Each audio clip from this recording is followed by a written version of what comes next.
오늘도 참으로 좋은 날입니다. 하나님의 영광이 여러분에게 넘치시기를 바랍니다. 저는 오늘 고린도전서 15장 29절로 34절의 말씀을 가지고 신앙의 기초가 되는 부활의 의미란 제목으로 은혜를 나누고자 합니다. 오늘날 우리 그리스도인들이 전하는 복음의 핵심은 예수 그리스도의 부활에 있습니다. 성경은 그리스도께서 만일 다시 살지 못하셨다면 우리의 전파하는 것도 헛것이요 또 너희 믿음도 헛것임이라고 말씀하고 있습니다.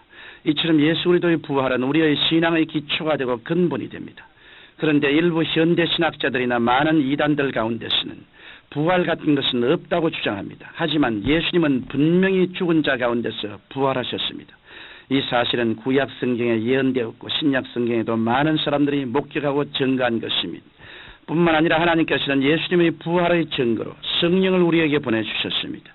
예수님께서는 하나님 아버지께로서 가면 아버지께로서 나오시는 성령을 우리에게 보내주시겠다고 약속하셨습니다. 또한 예수님께서 부활하셔서 하늘나라로 가지 않으면 성령이 우리에게 오시지 않는다고 말씀하셨습니다. 그러므로 성령이 이 땅에 오시고 또 우리들에게 오신 것은 예수님께서 부활하여 승천하셨다는 명백한 증거가 되는 것입니다. 만일 우리의 가족이나 친지가 외국에 가 있을 경우에 그가 그곳에 있다는 것을 어떻게 알 수 있습니까? 우리는 외국으로부터 그가 보낸 전보나 편지 등을 받으면 그가 그곳에 있음을 알 수 있게 되는 것입니다. 이와 같이 성령이 역사하는 교회나 성령 충만한 사람들은 성령으로 말미암아 예수님의 부활 성천에 대한 확실한 증거인 예수 그리스도의 편지들인 것입니다. 그러면 예수님의 부활이 왜 그처럼 중요한 것일까요? 이제 저는 예수님의 부활이 갖는 중요한 몇 가지 의미를 여러분에게 말씀해 드리겠습니다. 첫째로 예수 그리스도의 부활은 주님께서 인류의 모든 죄를 영원히 청산하셨음을 의미합니다. 인류 역사가 시작된 이래로 죄의 문제는 인류에게 안겨진 가장 큰 과제였습니다. 그러나 움직일수록 더 깊이 빠져들어가는 수렁처럼 인류가 죄의 문제를 붙잡고 발부둥 칠수록 인류는 점점 더 깊은 죄의 수렁 속에서 허덕이게 되었습니다. 그러면 죄가 왜 인류의 역사 속에 들어와 끈질기게 인류를 도적질하고 죽이고 멸망시키는 일을 하게 되었을까요? 우리는 그 해답을 성경에서 찾을 수 있습니다. 성경은 분명히 첫 인간인 아담이 그 안에 하와와 함께 하나님의 명령을 어기고 반역함으로 죄가 이 세상에 들어왔다고 말씀하고 있습니다. 로마서 5장 12절에 보면 이러므로 한 사람으로 말미암아 죄가 세상에 들어오고 죄로 말미암아 사망이 왔나니 이와 같이 모든 사람이 죄를 지었으므로 사망이 모든 사람에게 이르렀느니라고 기록되어 있는 것입니다. 그러므로 오늘날 모든 사람은 영원한 원죄와 매일 짓는 자범죄에서 벗어날 수 없고 그 결과 사망과 멸망을 피할 수 없게 되었습니다. 그러나 하나님께서는 인류의 죄의 문제를 위하여 예수 그리스도를 인간 세상에 보내사 십자가 위에서 모든 죄를 청산케 하셨습니다. 하나님께서는 죄를 알지도 못하신 자로 우리 인간의 죄를 대신 짊어지게 하시고 십자가에서 못 박여 죽게 하신 것입니다. 그러면 죽음으로 죄의 값은 모두 지불된 것일까요? 그렇지 않습니다. 만일 예수님께서 진실로 우리의 죄값을 갚으셨다면 죽음을 이겨야만 했습니다. 왜냐하면 죄의 값은 사망이기 때문에 죽음을 이기고 부활한 사람은 죄의 값을 지불한 사람이 되지만 죽음을 이기지 못한 사람은 죄의 값을 다 갚지 못하고 죽음에 붙들려 있는 사람이 되기 때문인 것입니다. 그러나 예수님께서는 놀랍게도 돌아가신 지 사흘 만에 부활하셨습니다. 예수님께서는 우리가 짊어진 죄를 하나도 남김없이 모두 청산하신 것입니다. 이로써 인류의 수건이든 죄의 문제는 예수님 안에서 깨끗이 해결되었습니다. 이제 누구든지 예수님을 구주로 모시면 하나님께서는 예수님으로 말미암아 그의 일생의 죄를 다 용서해 주시고 의로움을 입혀 주시는 것입니다. 둘째로 예수 그리스도의 부활은 주님께서 영원히 죽음을 멸하셨음을 의미합니다. 인간에게 있어서 절대적인 공포는 죽음입니다. 죽음의 문제에 관해서는 어떤 사람도 해답을 줄 수 없습니다. 사람들은 죽음의 임박에서 죽음이라도 더 살려고 몸부림치지만 꿈같은 소망일 뿐 더 살 수 없습니다.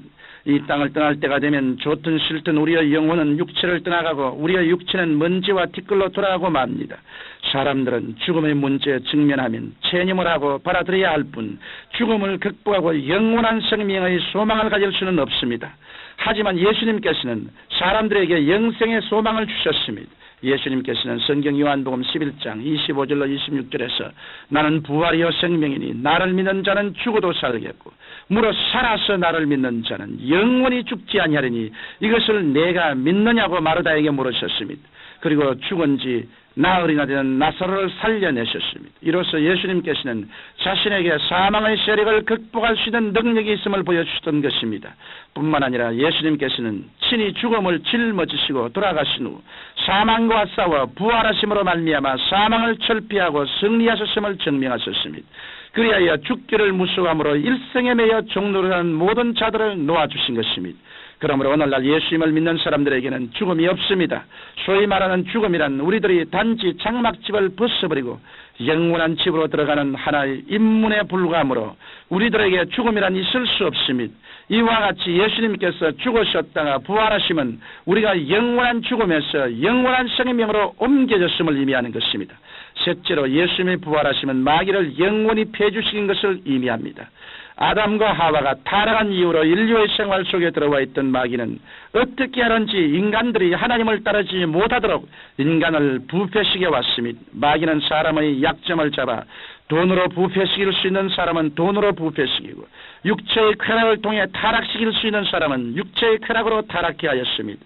이처럼 마귀는 육신의 정욕과 안목의 정욕과 이 세상의 자랑을 쫓도록 언제나 인간을 시험하고 혼미케 하며 파멸시키는 일을 했습니다.